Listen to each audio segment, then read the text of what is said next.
Uma ótima tarde a todos. Começamos agora a segunda edição do Agricultura BR ao vivo para todo o Brasil. Nesta sexta-feira, dia 15 de janeiro, chegando à metade do primeiro mês do ano, sempre com o produtor rural levando as informações que são importantes para o seu negócio. Você que nos acompanha pelas antenas parabólicas em todo o Brasil, também pelo portal sba1.com. Aliás, eu estava no portal SBA1 agora e tem muita notícia e informação em destaque para você saber, para você se informar. E olha, grandes oportunidades de negócios neste momento. Então, acesse sba1.com. Além disso, você tem o canal do Boi, o Agro Canal, programação ao vivo por lá também. Você nos acompanha pela NET e Claro TV, pelos canais 190 e 690, acesse por lá também, se você assina aí a Claro TV, você tem essa possibilidade. Também estamos ao vivo a partir deste momento pelo Facebook, na página do Canal do Boi e também dezenas de páginas que estão transmitindo o Agricultura BR. Obrigado a todos que vão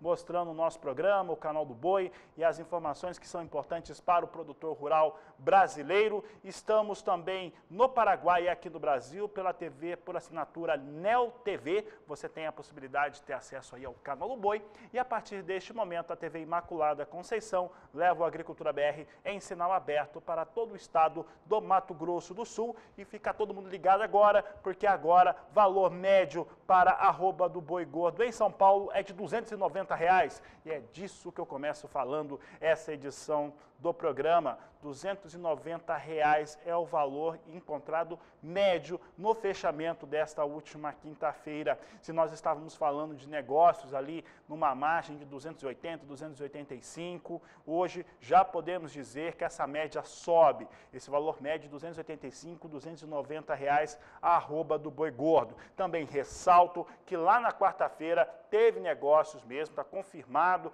lote de 100 animais do estado de São Paulo, aquela situação fora da curva, mas que chegou a R$ 300 o valor da arroba do boi gordo, mostrando uma forte valorização. Os fundamentos não mudam.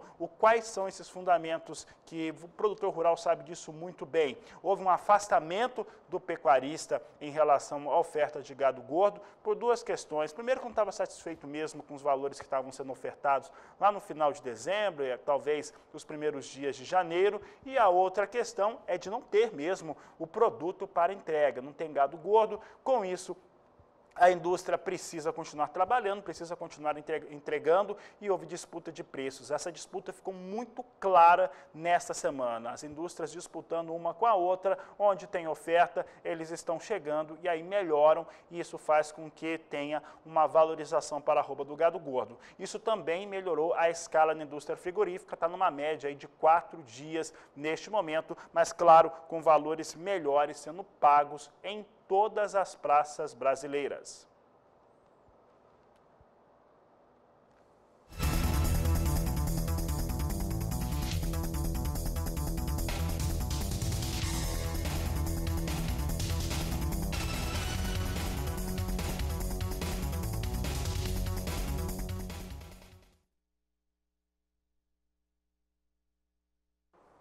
Vamos falar agora das vendas de carne de aves, carne de frango para países asiáticos. É importante lembrar, Brasil é o maior exportador desse tipo de produto também, é outro destaque do complexo carnes e a Ásia é um grande destino. Nós vamos mostrar agora como é que ficou essa divisão de acordo com a ABPA, Associação Brasileira de Proteína Animal. Veja só que as exportações brasileiras de carne de frango no ano de 2020 levaram, não trouxeram, levaram para a China 673.200 toneladas de carne. É um valor recorde para o período, né? O ano teve realmente números que chamaram muita atenção, mostrando muita força às exportações de carne de frango. Então, China ali com forte destaque em relação aos números que nós trazemos aqui. Singapura, em relação à carne de frango, 124.200 toneladas. É um ótimo mercado. O mercado de Singapura é um mercado bom, que paga bons preços, né? Um país que tem forte desenvolvimento econômico e tem sido determinante também para a aquisição de algumas carnes. Veja só que o Vietnã comprou aqui 53.100 toneladas. Esses números estão sendo colocados ali, claro, para as exportações, os embarques da indústria frigorífica brasileira de carne de frango para países asiáticos. E se a China é o maior comprador de carne bovina do Brasil, é o maior comprador de carne de frango também, é claro que na carne suína, que é a carne mais consumida por lá, não seria diferente. Veja os volumes de carne suína exportadas em 2020, você vê aqui a China com 513.500 toneladas compradas da indústria frigorífica brasileira, disparado, né, o maior comprador de carne de frango aqui do Brasil. Eu vou pedir para a minha equipe aqui, volta para cá, para a tela um pouco, o dado de Singapura está equivocado, não são 124.200. Se eu não estou enganado, Singapura comprou 52.000 toneladas, algo em torno disso, no ano passado. Então é só mudar o número ali, Singapura não é 124, são 124.200 toneladas de carne de frango, mas são 52.000, vou pedir para a produção confirmar aí, 52.000 de carne suína, é isso mesmo? Então acertei, então a memória está boa. Veja só que China, então, comprou 513.500 toneladas de carne suína no ano passado. Vietnã, 40.300 toneladas, é o terceiro maior comprador. Vietnã está com bom destaque por aqui. Veja só que Singapura fez aquisição, novamente, Singapura tem um bom destaque, é um mercado em ampliação, 52.100 toneladas foram adquiridas pelo mercado de Singapura, e o Japão comprou também, Japão comprou 11.500 toneladas de carne de suínos no último ano, são os números que a gente traz da BPA para carne de frango e também para carne suína. Aqui um destaque importante. China lidera as aquisições de carne do complexo carnes do Brasil totalmente. Você vê que tem ali, em relação à carne bovina, ela vai ter ali 62% de todas as compras de carne bovina do Brasil. Se nós considerarmos aqui a carne de frango, fica um número muito parecido com esse, e de carne suína chegou aí a números ainda mais altos, se eu não estou enganado, chega aí próximo a 80% das aquisições de carne suína do Brasil.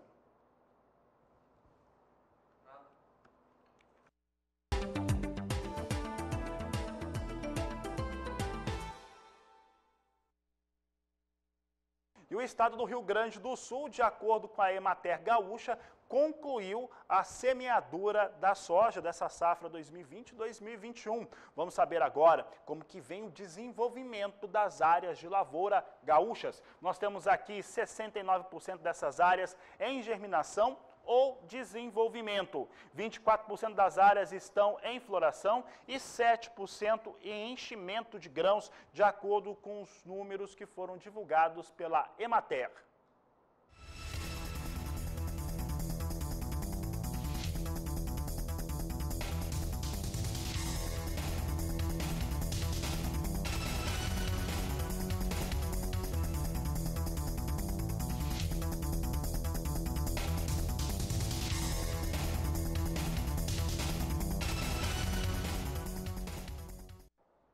Temos um problema ali no estado do Mato Grosso, aquela podridão sobre as vagens da soja que foram identificadas no ano passado, voltaram a aparecer e aparecem agora com maior intensidade. Vamos saber o que está acontecendo por lá agora na reportagem de Valdir Pacheco.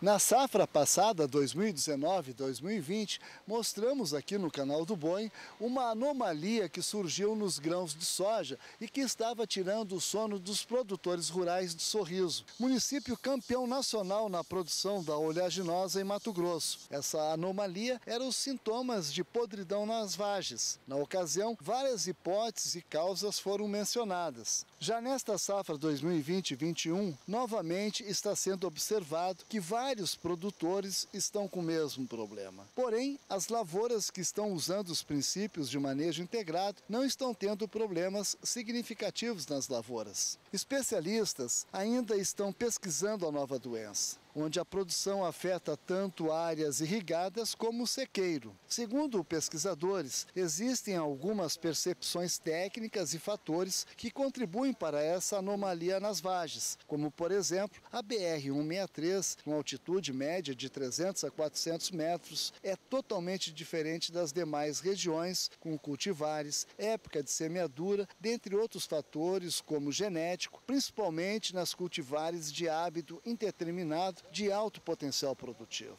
Regiões abaixo de 500 metros de altitude aumentam o fluxo evaporativo diários, intensificando o estresse térmico e hídrico. Nas áreas de pivô, esse processo se intensifica e fica evidente. Hoje eu conversei com o Dr. Éder Novaes, pesquisador da Fitolab, que está percorrendo as principais regiões produtoras de soja no estado e na semana que vem vai nos apresentar resultados. De Sinop, Mato Grosso, Valdir Pacheco.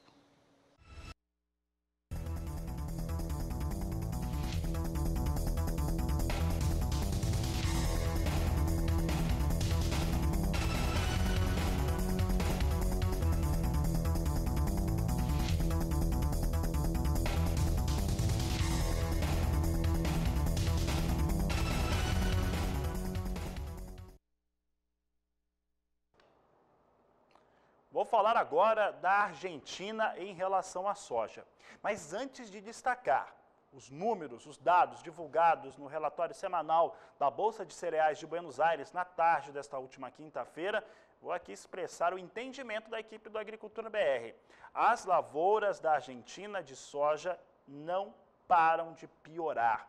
Elas têm subido o seu quadro de piora, uma situação que vai mostrando muita dificuldade, como aconteceu na última lavoura da Argentina, a última safra da Argentina. Nesta semana, o Departamento de Agricultura norte-americano já reduzia a estimativa de produção para este, que é o terceiro maior player da soja em todo o mundo. Mas os números, quando vierem dos órgãos argentinos, eu tenho certeza, vêm bem mais baixos que esse que nós vimos sendo divulgados pelo Departamento de Agricultura dos Estados Unidos.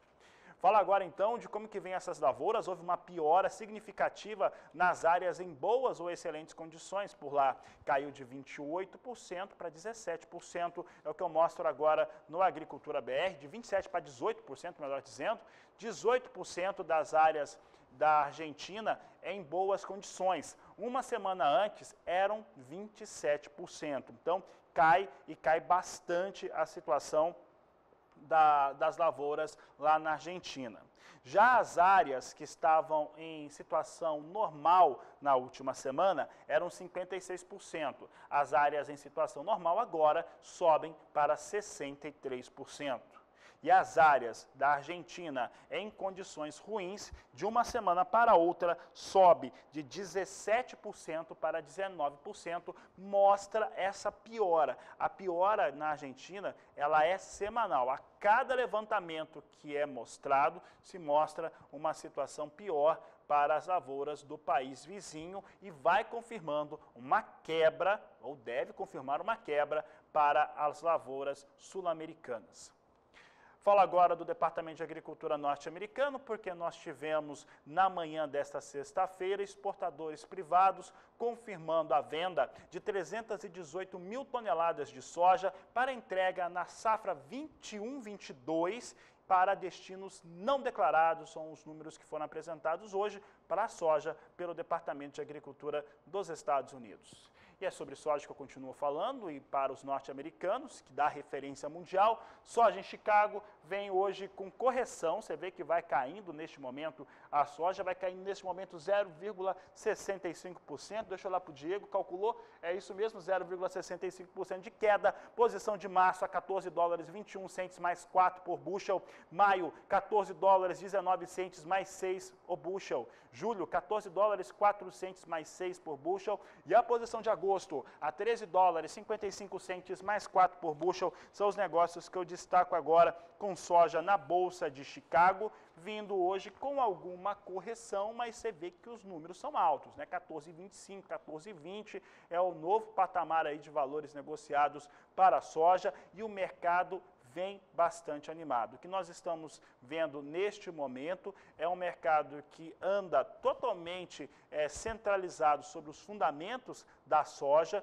ou seja, tem menos soja no mundo mesmo, mas hoje especificamente não tem ali, o pessoal está tendo ali uma situação de colocar no bolso um pouco dos ganhos da semana, que foram muitos e foram muito expressivos mesmo, o que aconteceu com os ganhos com a soja negociada em Chicago nesta semana.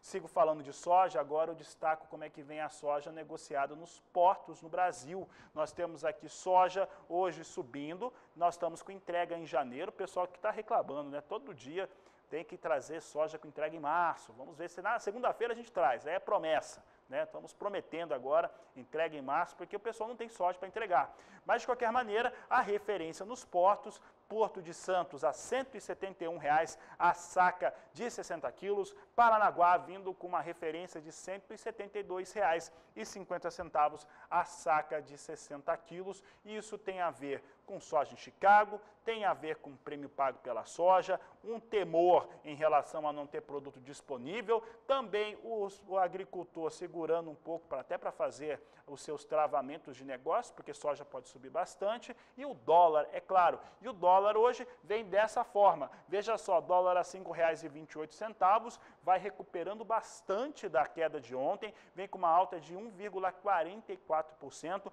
dólar sobe aqui no Brasil, mas sobe também em outras partes do mundo, é o que nós vamos mostrar agora. Eu converso com Walter Pulga Júnior.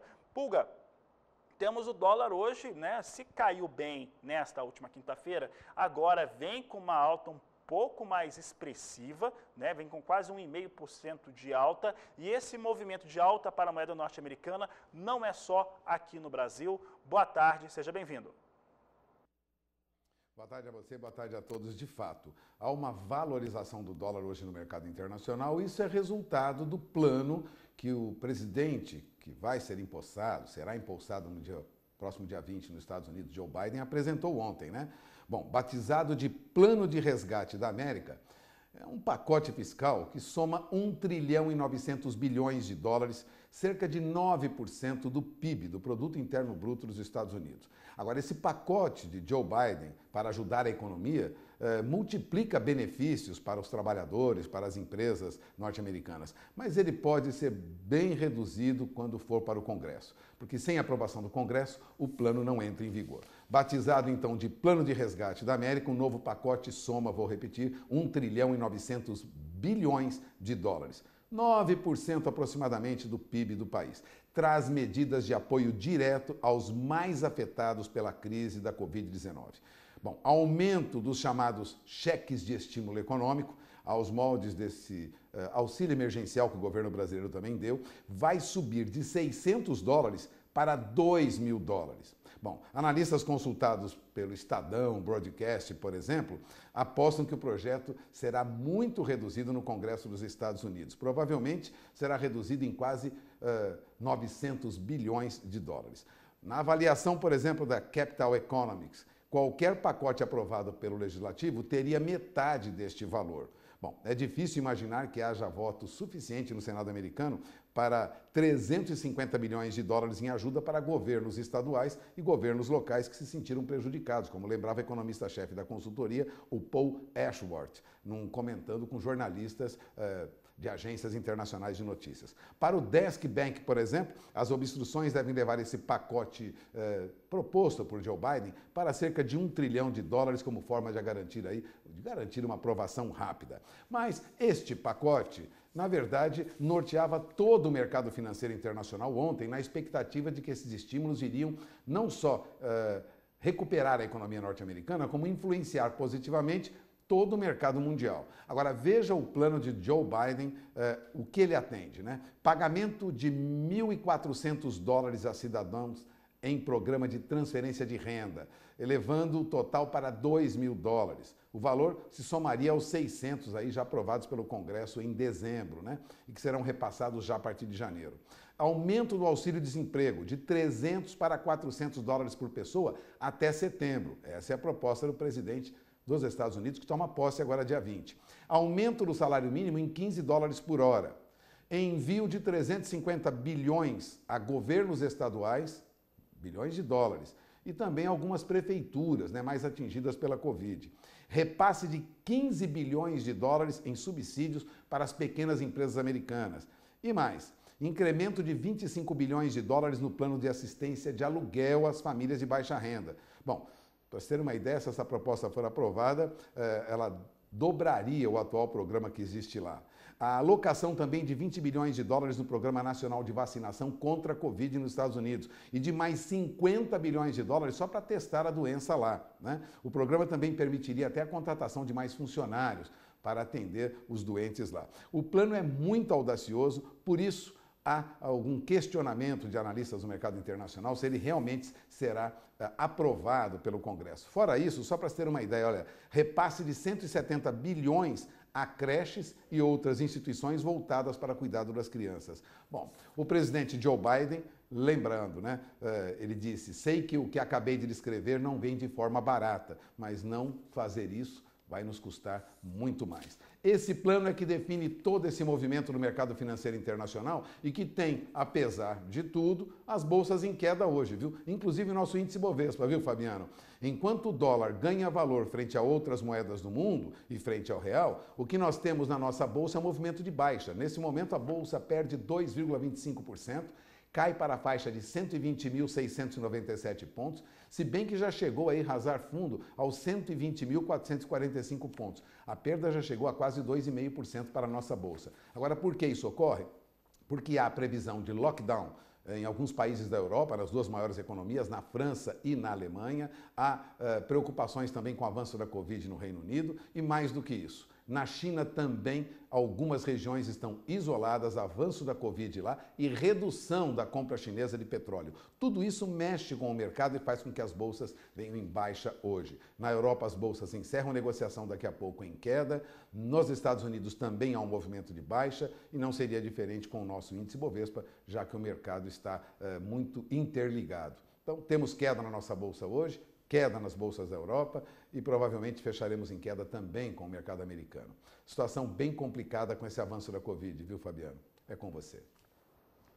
Tá certo, Walter Pulga Júnior, obrigado pela participação. Daqui a pouco o Pulga vai voltar, vai falar de milho, vai falar de frango também, mas é audacioso mesmo esse plano do novo presidente dos Estados Unidos, Joe Biden, né? Eu estava vendo jornais norte-americanos, principalmente New York Times, Washington Post, já conversaram com pessoas na rua, população bem animada em relação aos posicionamentos desse plano. O mercado reagiu meio estranho porque, claro, né, vai utilizar muito dos recursos que são do governo ou do Tesouro norte-americano para conseguir ter essa execução. Bom, e daqui a pouco o Pulga volta, então fala de milho, fala de frango também. Vamos falar de milho, principalmente no Rio Grande do Sul, falar de milho na Argentina. E daqui a pouco eu vou falar do Tratoraço 100%. Tratoraço deu muito certo, funcionou muito bem. Diário Oficial do Estado de São Paulo hoje veio com essa determinação aí, caiu tudo, ICMS não vai subir mesmo. Eu falo disso daqui a pouco e vou falar também que o ICMS lá para etanol e diesel permanece e aí você tem risco de greve lá em fevereiro. Daqui a pouco eu volto falando dessas informações aqui no Agricultura BR, em instantes. E de acordo com a Emater do Rio Grande do Sul, as áreas de cultivo destinado ao milho alcançaram 96% de semeadura. É o que eu vou mostrar agora em relação às condições dessas lavouras de milho gaúcha. Veja comigo agora na tela que 15%, o Rio Grande do Sul já tem áreas de milho colhida, né? Já tem área de milho colhida, 15% foi colhido de acordo com a Emater, 24% vem em maturação de acordo com os dados apresentados pela instituição gaúcha. 24% vem na fase de enchimento de grãos, tem ainda 16% em floração e 21% em germinação e desenvolvimento vegetativo, de acordo com a Emater.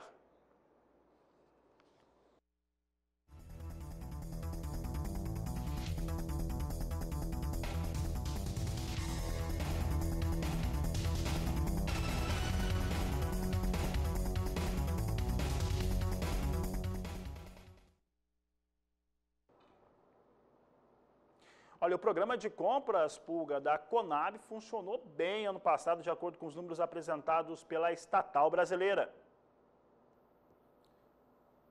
Pois é, de fato, olha, a Companhia Nacional de Abastecimento informou que aquele programa de venda de produto em balcão, né, o chamado ProVB, vendeu 144 mil toneladas de milho dos estoques do governo em 2020, ou seja, vendeu 7% mais do que foi vendido em 2019. A comercialização do milho beneficiou pelo menos 16 pequenos criadores de todas as regiões brasileiras. Veja, o Ceará registrou o maior volume de milho comercializado pela Conab, superando aí 30 mil toneladas. E também outras 20 mil toneladas para o Rio Grande do Norte, né?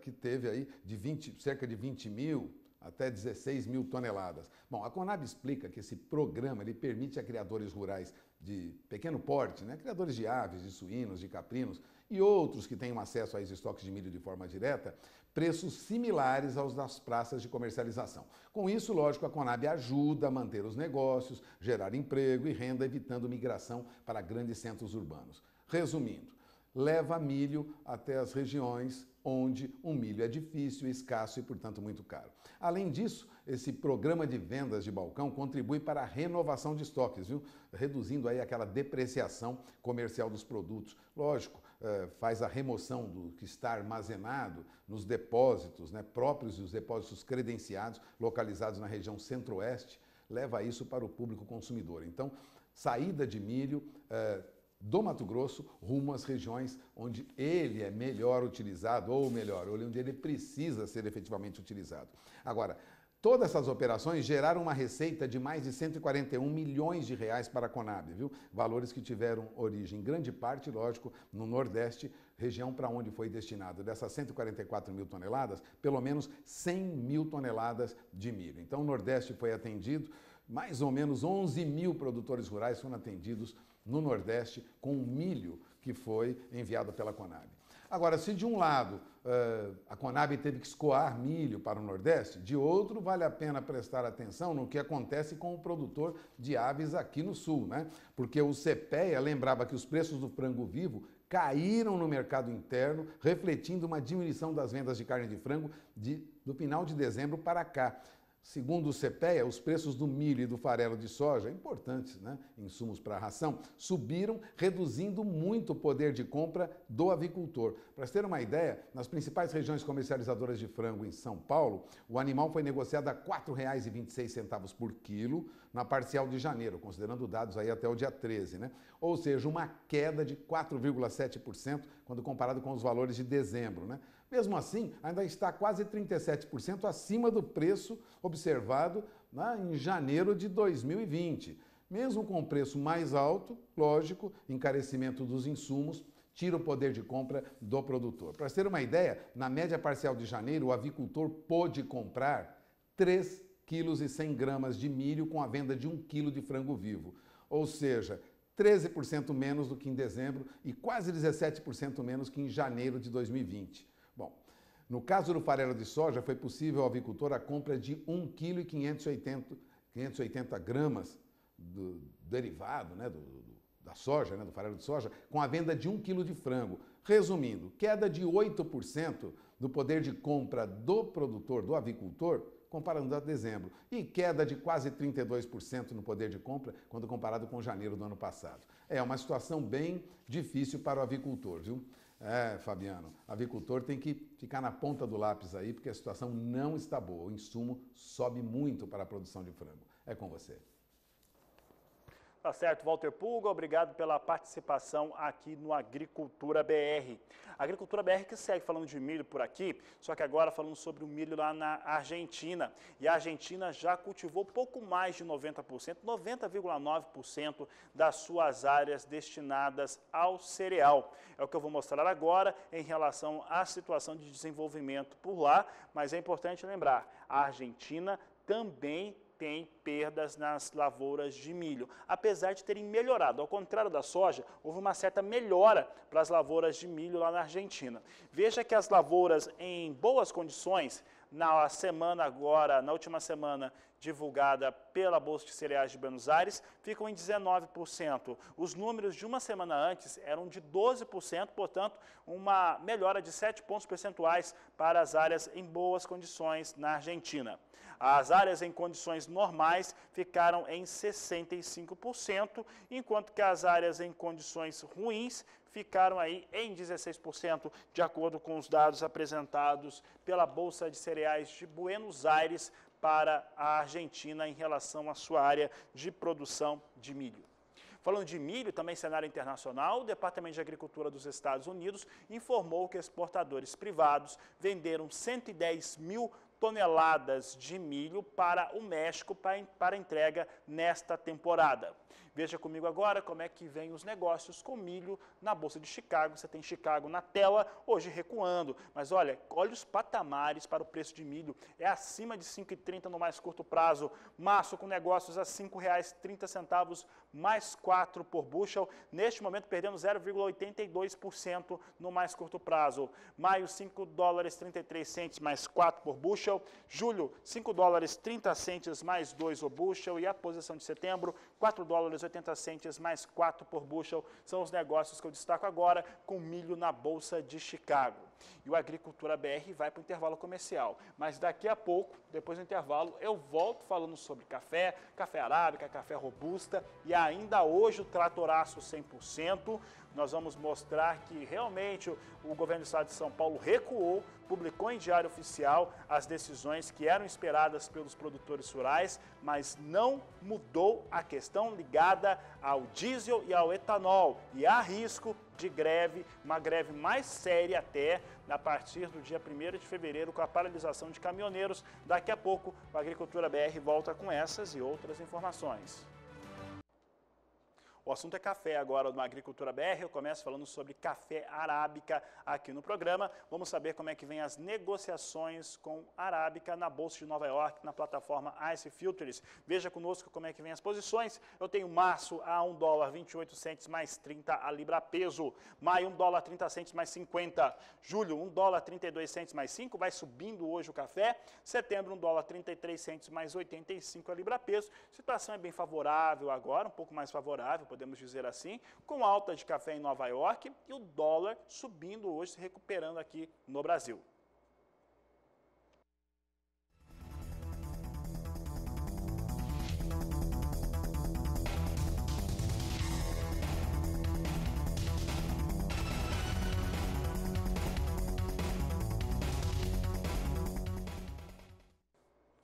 E tem alta para o café robusta, referência para o conilon aqui no Brasil, lá na Bolsa de Londres. É o que nós vamos mostrar agora, negócios para robusta em dólares e tonelada. Veja que a posição de março vem agora a $1.344, com alta de 0,90%.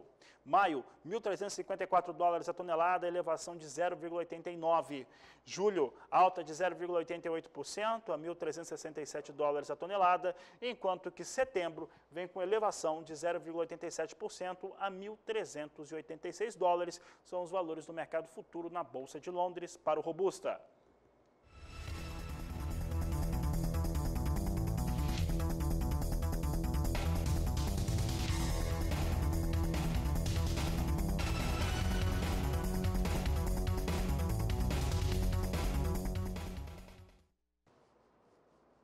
No próximo bloco, fique atento. Por quê? Nós vamos falar sobre conflito agrário, que é causado pelas invasões indígenas. Você vai ter uma entrevista aqui com a Luana Ruiz e você vai saber também dos resultados do tratoraço 100%, que trouxe os resultados esperados, mas que o governo do estado de São Paulo não reduziu ou deu a mesma situação para diesel e etanol. E isso está deixando a gente bastante preocupado. Eu vou para o intervalo comercial e volto já. E agora falamos sobre precificação da arroba do boi gordo. É o que você vai ter nessa reportagem, que foi feita com um dos gestores técnicos da Federação da Agricultura do Mato Grosso do Sul, pela repórter Rosa Cabral. O boi no pasto, engorda garantida e muitas tecnologias envolvidas para um bom acabamento. E nas gôndolas das boutiques, as carnes na mira dos mercados exigentes. é um breve resumo do caminho do boi gordo da fazenda até a indústria. E saber quanto vai ser valorizada em cifras a produção. A decisão de engordar o animal da porteira para dentro, para o abate, é tomada muito antes de se conhecer o preço pelo qual ele será comercializado. Por exemplo, para a indústria. E como a arroba do boi é precificada? É um questionamento que você já se fez? A resposta vamos ter nesta conversa com um especialista da Federação da Agricultura e Pecuária de Mato Grosso do Sul. José Pádua diz que o Brasil, como uma economia de mercado, está sobre a lei de oferta e demanda. Fracionando a deixa, somos nós, consumidores, o criador, a indústria e o mercado internacional, inseridos nessa base de negócio. É a dona de casa, o cidadão brasileiro que compra a carne no açougue, no supermercado. Temos também os nossos mercados consumidores externos. Nós temos a indústria aí, que é uma intermediária, né? E temos o produtor. Então, esses três elos, de acordo com a oferta e uma demanda, né? Onde nós temos a oferta, basicamente, são os animais para abate. E a demanda é o consumidor final. Eles, conforme um aquece ou desaquece, você tem a composição dos preços. Óbvio que os preços finais ao consumidor são muito ligados à capacidade de compra do cidadão brasileiro. Então, efeitos econômicos no Brasil afetam o consumo, então isso pode afetar também a tomada de preço. E, por outro lado, os custos de produção da pecuária também influenciam os preços de venda. Os preços que o frigorífico deve pagar para o produtor deve pelo menos cobrir os custos. Então, existe essa dinâmica que não é tão simples, mas é uma dinâmica muito aberta e que se autorregula conforme a oferta e a demanda. E na demanda internacional, a moeda americana tem peso nas decisões da balança comercial cá no Brasil. Ela pode influenciar porque uma parte, né, quase 30% hoje da carne brasileira tem ido para o mercado externo. Então, se há uma depreciação do real frente ao dólar, ou seja, se o dólar fica mais caro, a nossa mercadoria acaba ficando mais competitiva lá fora. É bom para as exportações. E aí, desse modo, os frigoríficos podem passar a vender mais para o mercado externo e pressionar aqui o mercado interno em relação a preço. Foi justamente o que aconteceu no final de 2019 e o que aconteceu ao longo de 2020. Muitas exportações pressionando o preço aqui dentro do Brasil.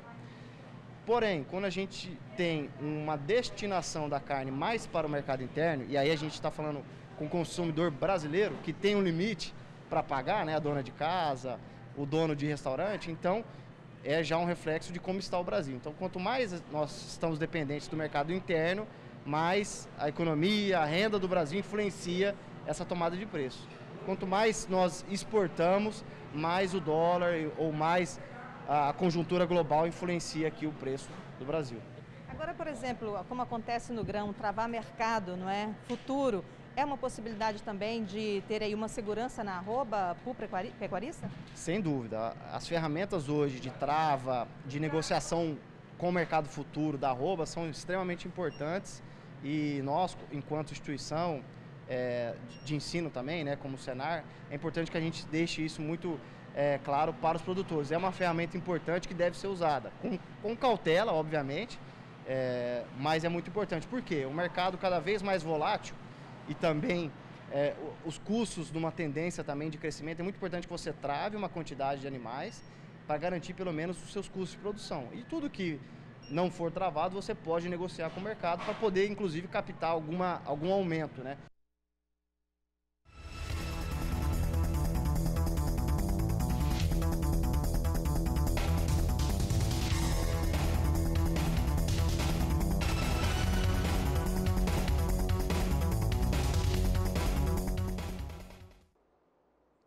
E no estado do Mato Grosso do Sul, há 150 famílias que não podem trabalhar, que não estão em suas moradias e estão com medo.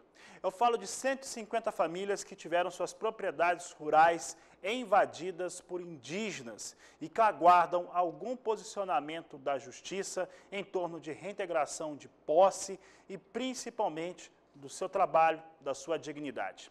Sobre este assunto, o jornalista Vinícius Souza, durante o programa Bom Dia Produtor, que acontece de segunda a sexta aqui pelo canal do Boi, ele convidou e trouxe Luana Ruiz, advogada, especialista no assunto, que falou sobre o tema.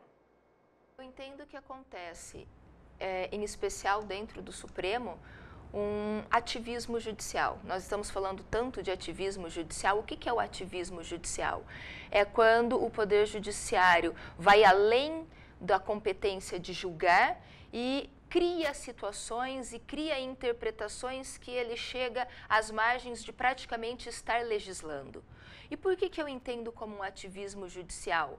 Porque o ordenamento jurídico, ele prevê que a invasão de propriedade privada, ele prevê que a ação mano-militar ou exercício arbitrário das próprias razões, ainda que tivessem razão, esse exercício arbitrário, isso é um crime. E o Poder Judiciário e o Supremo, quando suspende a liminar, ele está legitimando o que a lei considera um crime. Então, eu entendo que a mazela está nesse entendimento do Supremo, que cede às pressões dos indígenas, que eu chamaria até de chantagem, e cede a essas pressões dos indígenas de que resistiriam até a morte e suspende contra a legem as reintegrações de posse. Qual que é o papel do Estado, ou até mesmo de todos os órgãos públicos, dentro dessa situação? A gente se ouve falar muito que os produtores vão buscar uma solução para o problema, a gente acompanhou de perto tudo o que vem acontecendo, ouviu de muitos produtores que, em muitos casos, eles acabam não sendo ouvidos pelos órgãos competentes. Então, qual que é o papel real de quem está aí na linha de frente para ajudar quem foi invadido? Bom, quando nós falamos em Estado, em poder público, nós falamos em executivo, legislativo e judiciário. O papel primordial do executivo nessa questão marcou os últimos 30 anos do Brasil e com muita ênfase nos últimos governos que nós chamamos era PT. Então, o poder executivo implementou esse conflito com essas demarcações como se fossem terras indígenas de áreas que não têm posse tradicional. Esse é o primeiro papel, a primeira contribuição efetiva do Poder Executivo. O atual Poder Executivo, nós temos hoje um governo que defende os direitos indígenas, que defende a Constituição, mas que busca a solução e que busca estancar o caos. Então, nós devemos entender e respeitar os direitos dos indígenas, mas não podemos permitir a invasão. Essa é a linha do atual governo, que está no poder há apenas pouco mais de 2 anos e não tem tempo suficiente para corrigir aquela contribuição maléfica dos governos anteriores. E aí, o Poder Judiciário, como eu acabei de dizer, o que o cidadão faz? O cidadão busca quem? Busca o Poder Executivo. Busca o governador, um diálogo com a Presidência da República, com a Presidência da FUNAI, e o Poder Executivo de hoje assiste essa situação do caos instalado do passado e está buscando, sim, mecanismos para solucionar. E esbarra no último poder ao qual eu ia mencionar, que é o Poder Judiciário. Se nós observarmos o que o Executivo tentou fazer, o Bolsonaro assume, não precisamos ficar na questão indígena, não. Nós podemos ver a questão do DPVAT, que foi, o governo tentou suspender, o Supremo disse que tinha que continuar pagando. Utilização de radar móvel pela Polícia Rodoviária Federal. O governo federal teve uma interpretação, entendimento de não utilização. O Poder Judiciário falou que não, que era para continuar utilizando.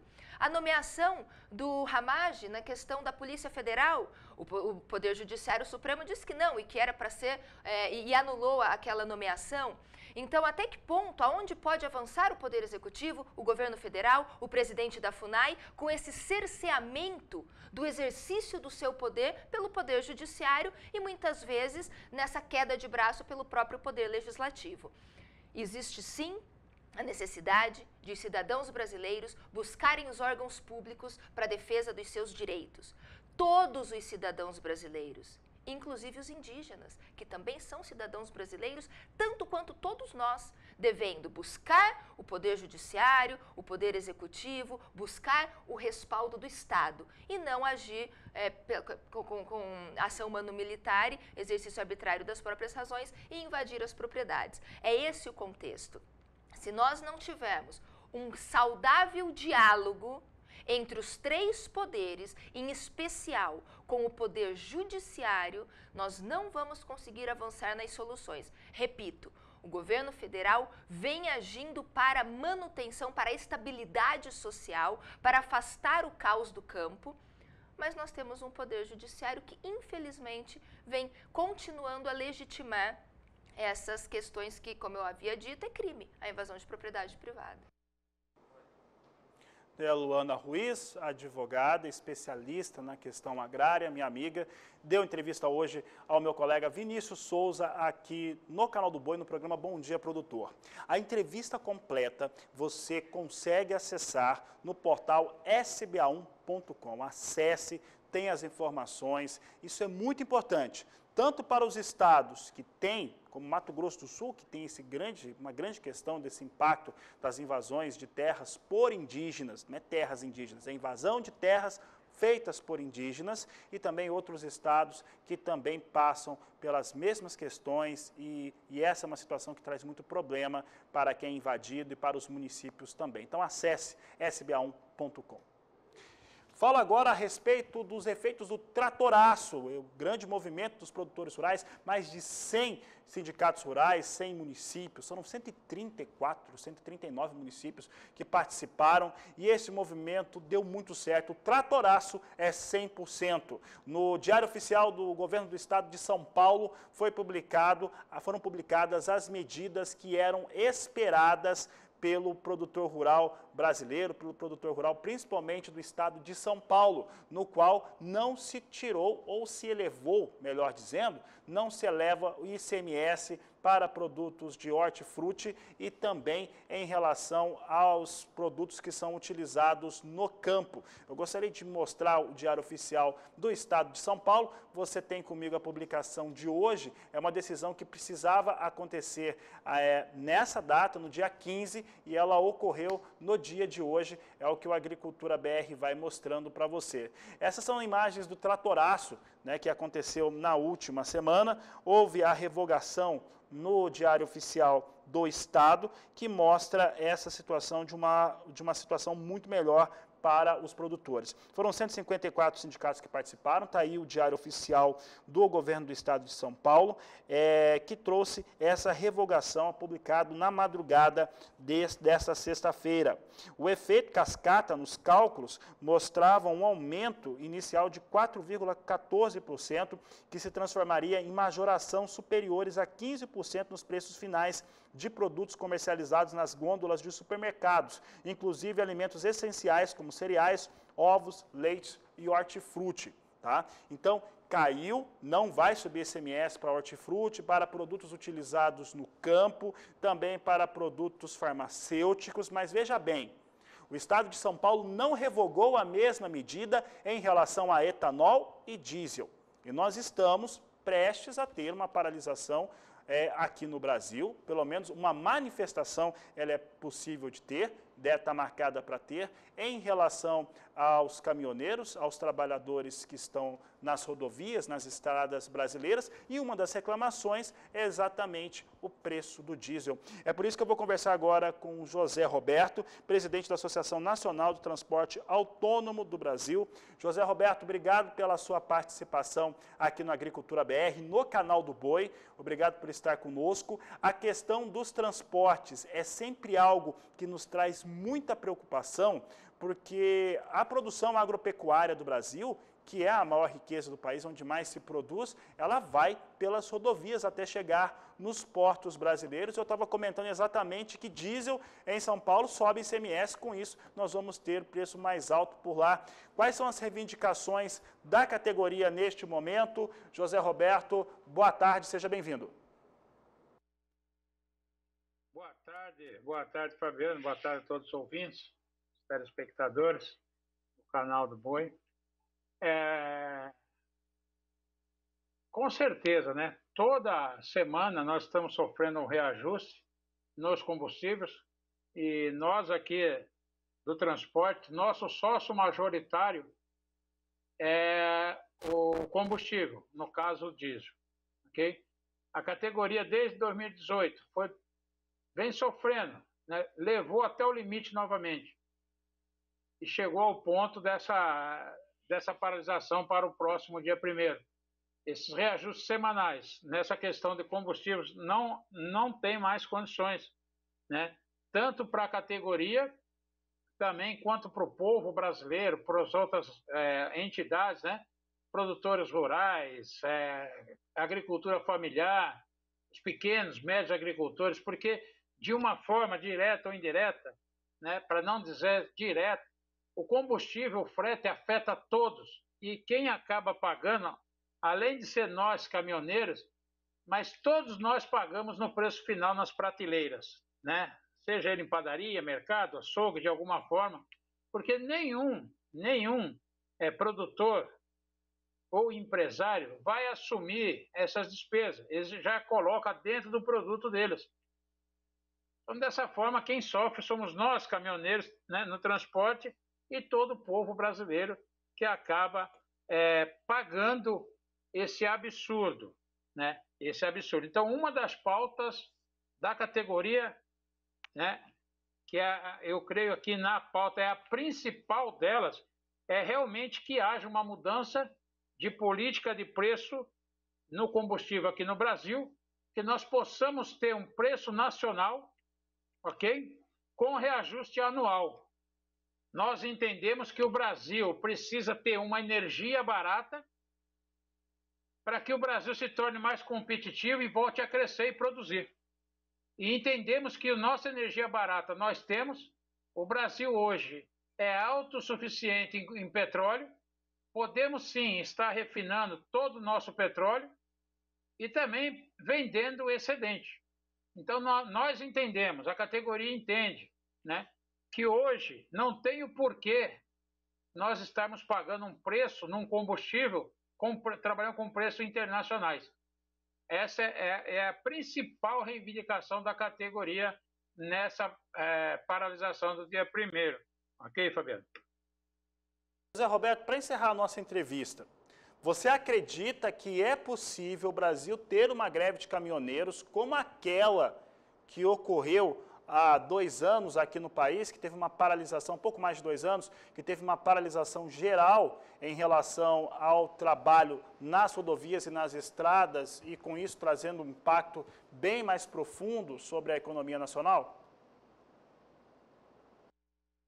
Olha, eu creio que sim, porque não é só a categoria que está descontente com muitas situações, ok? Hoje está tendo uma conscientização de mais pessoas. De 2018 para cá, a categoria mudou muito o modo de pensar, de agir, né? De se organizar. E hoje a própria população está entendendo, principalmente essa pauta, né? Que a categoria dos caminhoneiros está lutando para ajudar a própria população. Então, hoje nós já temos adesão de pequenos, médios agricultores, temos adesão de outras entidades trabalhistas nessa paralisação. Então, a gente crê que, da forma que está caminhando, a organização da categoria a nível Brasil, essa paralisação pode ser muito maior que 2018, ok? E atingir 90% a nível Brasil em pouquíssimos dias. Não vai ser que nem em 2018, que levou praticamente 10 dias para o país todo parar. Hoje, conforme está a organização dos caminhoneiros, eu creio que com 3 dias o país vai estar totalmente parado se eles continuarem com essa organização a nível nacional do jeito que eles estão fazendo. Tá certo, José Roberto. Eu agradeço a sua participação aqui no Agricultura BR, aqui no canal do Boi. Obrigado por estar conosco e a gente vai continuar acompanhando aí a paralisação ou greve dos caminhoneiros, agendada agora para o dia 1º de fevereiro. Eu que agradeço, Fábio, agradeço a todos aí, tá? E estamos sempre à disposição, nós da NTB e do Conselho Nacional de Transporte Rodoviário de Carga, CNTRC, Estamos sempre à disposição de todos para trazer esclarecimentos, né? E estamos juntos. Forte abraço, agradeço o espaço aí.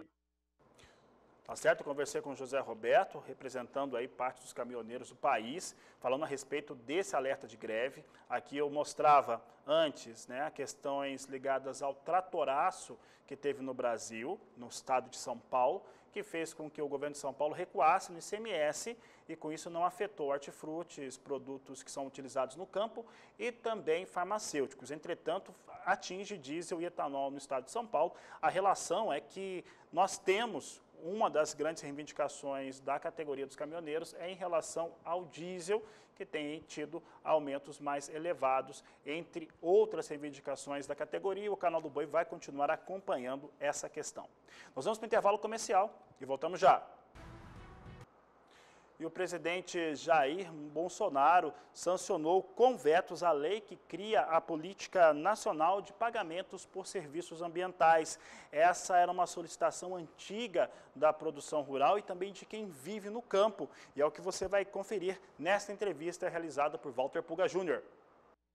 E às vésperas do Natal, entre diferentes projetos, a Câmara Federal aprovou um projeto que já tinha passado pelo Senado, aprovado, que é o projeto que prevê a criação, a possibilidade de pagamento aos produtores rurais por serviços ambientais. É um debate antigo já do setor e o deputado Arnaldo Jardim acompanha de perto a evolução dessas discussões. Bom, nós temos agora, deputado, obrigado mais uma vez por ter atendido o nosso convite, nós temos agora a possibilidade de pagar produtores rurais, por exemplo, por serviços ambientais, por preservação do meio ambiente. A perspectiva é de que isso tenha regulamentação demorada ou vai demorar muito ainda para o produtor conseguir ter esses direitos? Quero só contextualizar rapidinho essa discussão e essa decisão tomada pelo Congresso Nacional. Nós havíamos votado na Câmara, foi para o Senado fez mudanças, voltou, aprovamos na Câmara. Então, esse não tem que ir para o Senado, está pronto, vai para o presidente da República fazer a sanção, ou seja, a sua concordância, e aí passa já para a prática, ou ele pode vetar um outro aspecto, aí uma parte fica para ser ainda votada o veto, se houver. Não acredito que venha o veto. Afinal de contas, nós discutimos isso muito com o governo, está muito amadurecida essa questão. Durante este ano que passou agora, de 2020, nós tivemos mais uma vez um debate, que aconteceu nos outros anos anteriores também, que é um debate sobre o conflito entre meio ambiente e produção, entre produtores e ambientalistas. E eu sou daquela turma que tem certeza que, ao invés de um embate, nós podemos celebrar uma boa convergência, que o produtor brasileiro tem compromisso com a sustentabilidade. É só nós vermos os que fazem hoje os frigoríficos, avançam na rastreabilidade. O produtor, o criador, sabe que isso é importante, toma cuidados também. Nós temos todo o setor de citricultura, todo o setor de celulose, setor de cana, para mencionar alguns, que incorporaram práticas ambientais em todo o seu processo de produção. A legislação nossa, brasileira, sobre a questão do meio ambiente, é a mais rigorosa do mundo. Ela é detalhista, ela é impositiva, ela cobra e pune. Eu acho que isso tem lá o seu mérito, teria que discutir mais detalhes, mas eu gosto muito mais quando, ao invés de ter uma legislação que pune, você tem uma legislação que estimula, que induz comportamentos, que premia quem tem boas práticas. E este é exatamente o espírito do projeto aprovado, que eu tive a honra de relatar, o pagamento por serviços ambientais. Quando o produtor cuida de uma nascente, preserva a água, quando o produtor evita o assoreamento de cursos d'água, quando o produtor preserva a diversidade ali na sua reserva legal, na sua APP, nós temos aí uma contribuição à natureza. Veja só, a prática, Walter, e você conhece profundamente o setor, a prática do plantio direto. Eu, antigamente, fui de uma geração que foi educada lá no meu interior do estado de São Paulo, em Ituverava, onde eu morei, em Altinópolis, onde eu nasci, em Ribeirão Preto, onde está minha família, que nós muitas vezes tínhamos uma ideia de que o jeito para plantar era limpar o terreno, aquele terreno limpo. Hoje nós fazemos plantio direto, nós deixamos a palhada, realimento o solo. Nós temos tido muitos cuidados do ponto de vista do manuseio das águas, do solo, cuidar da natureza. Tudo isso precisa ser reconhecido. O pagamento por serviços ambientais dá sequência, inclusive, a algumas experiências bem-sucedidas. A experiência, por exemplo, do produtor de água. Nós temos vários exemplos disso.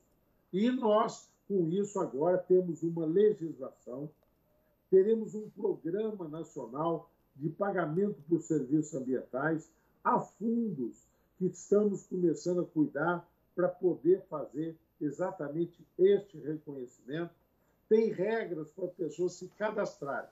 Então, é reconhecer boas práticas ambientais, é premiar boas práticas ambientais para que a sociedade ganhe muito com isso. E, acima de tudo, uma demonstração que se pode conciliar produção e preservação, meio ambiente com agricultura, com o setor agropecuário. Nós temos... Tá aí a entrevista do Walter Pulga. Essa é uma conquista importantíssima para a produção rural brasileira, porque em quase a sua totalidade trabalha muito bem, trabalha preservando. Quem preserva de verdade meio ambiente no país só pode ser quem está no campo. Quem está fora do campo não tem como fazer isso. Quem preserva é quem está lá. E essa situação de remunerar por serviços ambientais é mais do que justa. Nós vamos para o intervalo comercial, o último dessa edição. Daqui a pouco eu volto falando sobre dólar e soja e é depois do intervalo. Momentos finais dessa edição, vou mostrar agora como é que vem os negócios com soja em Chicago. Hoje está tendo uma correção negativa, o pessoal embolsando um pouco dos ganhos da semana. Semana foi de muito ganho para a soja e neste momento a queda é de 0,9% no mais curto prazo. Março a 14 dólares e 18 centes o bushel, maio 14 dólares 15 centes, julho agora cravado em 14 dólares. Em setembro, a 13 dólares e 52 centes o bushel.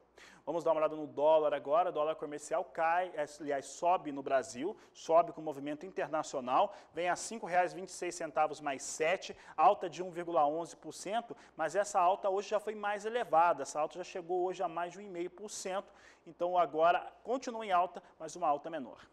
Eu vou encerrando essa edição do Agricultura BR por aqui. Voltamos logo mais às 16 horas na terceira edição do Agricultura BR. A todos uma excelente tarde e até mais!